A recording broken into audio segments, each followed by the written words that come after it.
Hey guys, it's Richard here. I'm just coming at you with 10 things you should know about taking care of your car. This doesn't mean working on your car, this means how to just make sure you're not drowning in debt when it comes to maintaining your car. I got 10 easy things you can do to do that. All right. Number one, make sure you have roadside assistance with your insurance. And the reason I say this is because when you buy used cars or when you buy new cars, they don't always come with spare tires, and that can leave you SOL a lot of times. Also, if you don't have roadside assistance and you need to get towed, a lot of places charge an astronomical amount just to hook up to your car and then an extra fee every mile, which means if you're far from a good shop, you're going to pay a lot of your budget just getting to the shop. All right. Advice number two, you have a little sticker in the top left hand corner of your window after you get your oil change. Unless you have an older vehicle, do not follow that sticker. If you have anything like 2015 or newer, your car has smart technology. It reads the oil. It knows what your oil level's at. It knows what your oil quality's at. Don't go by the sticker. Go by what your computer tells you. Okay? When that hits the percentage or when that says do an oil change, that's when you do an oil change. Okay? Advice number three. When going to auto shops, when looking up auto shops, when trying to decide where you want to go, yes, read reviews, but also take all reviews with a grain of salt. A lot of people get a little testy or don't understand things or misunderstand things, and they put out bad reviews on there when it wasn't really justified. You'll also see a lot of people just reviewing any shop with the name, of a major company just because it's that. They've never actually been to that specific location, but because it's a Merchants, because it's a Pep Boys, because it's a Goodyear, they bash it. So just be sure to read the reviews and kind of gauge for yourself what you think. One thing I will say, though, regardless of reviews, advice number four, avoid the dealer at all costs, okay? If you don't have to go to the dealer, don't go to the dealer. It doesn't,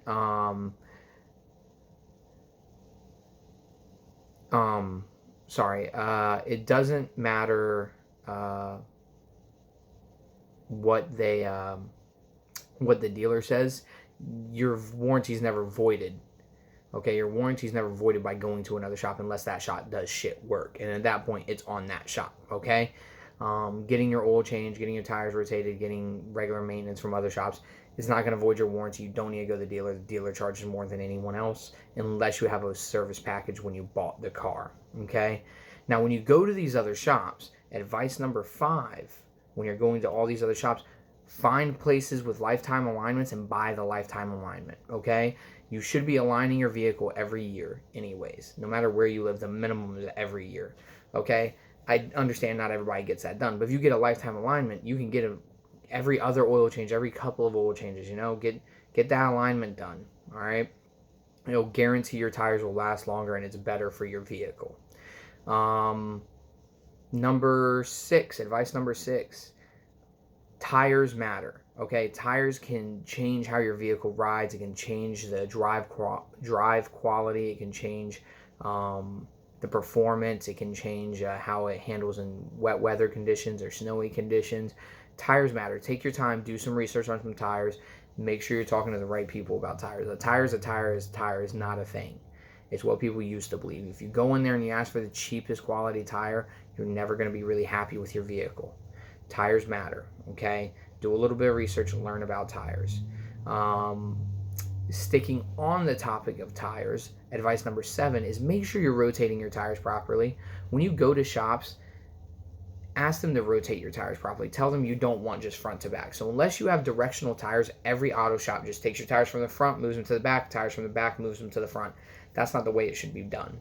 There should be a cross rotation, okay? If you have rear wheel drive vehicles, the front tires should be crossed and the rear tires should be moved to the front. If you have front wheel drive vehicles, the front tires should be moved straight to the back and the rear tires should be crossed and moved to the front.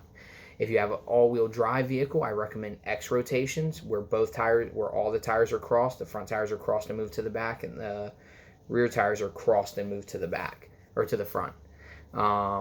If you have a tire that has a full-size spare, rotate that spare in. If it's on the back of like a Jeep Wrangler, make sure instead of doing the cross rotations or anything, you're doing a circular rotation.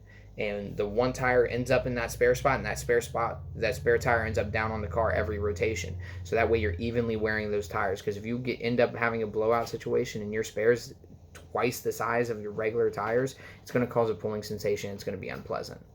Okay. Advice number 8. When having your car diagnosed, do not trust the parts store's diagnostics. All they do is hook a scan tool up to your car, get a generic code, run the generic code on their website, and that tells them the most probable or most common symptom or cause, and then they sell you a part based on that. Don't do that. Go to an actual mechanic, go to an actual auto shop, let them do the diagnostic. Yes, they may come up with the same thing that the auto parts store said, but at least then you know for 100% that it's that. And if they are wrong, they usually warranty stuff. They usually honor some kind of, they don't charge you full price for real repairs, if they're wrong. They usually make sure you get an extremely discounted rate for whatever the actual damage is or what needs to be done. Again, diagnosing cars and fixing cars, it's not black and white. You can't always know exactly what's wrong with the car, because other things will be going on, and you need to fix those other things before you can find out the true symptom. So, keep that in mind. Don't let these fucking $8 an hour 17-year-olds who work at a parts store tell you what's wrong with your car when they're riding a fucking 10-speed to work. Okay. When you do go to these auto shops to get your diags, when you go to them to get your maintenance done, when you go to them to get X, Y, and Z, blah, blah, blah bullshit, remember the advisors' names.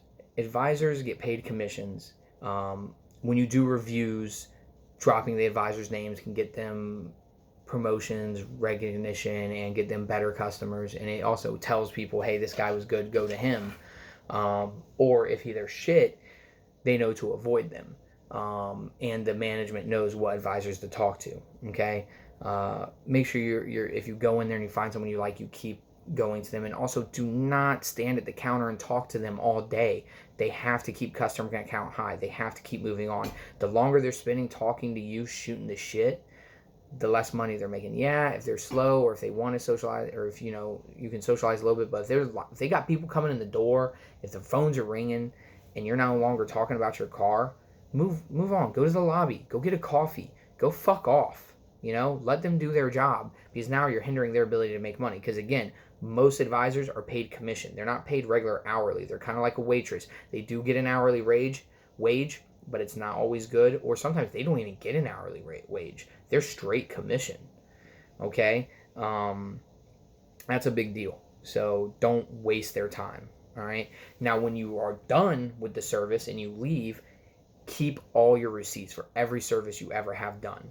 Because sometimes they update their system, sometimes they change their system, sometimes they go under new management, sometimes you go out of state and you can't get a hold of them, but you need proof that you had this done. Keep your receipts, okay? It will save you in the long run. I can't tell you how many times a customer has bought a lifetime alignment, but when they go to make a web appointment or some shit, the system wipes all their information, so I have no proof of their lifetime alignment. But they have the receipt, so I can honor it. That is advice number 10, is keep the receipts. Okay. So number 1, always have roadside assistance. Number 2, don't follow that oil change sticker if you have a newer car. If you have an older car, yes, but a newer car, no. Advice number 3, make sure you're taking all reviews with a grain of salt. Okay. Advice number 4, avoid the dealer at all costs. Number 5, lifetime alignments, get them. They're worth it. Come in, get alignments done whenever. Number 6, your tires matter. They matter a lot. Make sure you're taking care of them. Make sure you're checking them. Make sure you're putting in research when you're buying tires. Number 7, make sure you're rotating your tires. Said tires that you put the time and effort into researching are rotated properly to maximize their lifespan. Number 8, if something goes wrong with your car, do not go to the parts stores. Do not trust them to diagnose your cars. Get a real mechanic to do it. Number 9, remember your advisors' names. Their job depends on it. Okay. And number 10, keep all your receipts so you don't get fucked.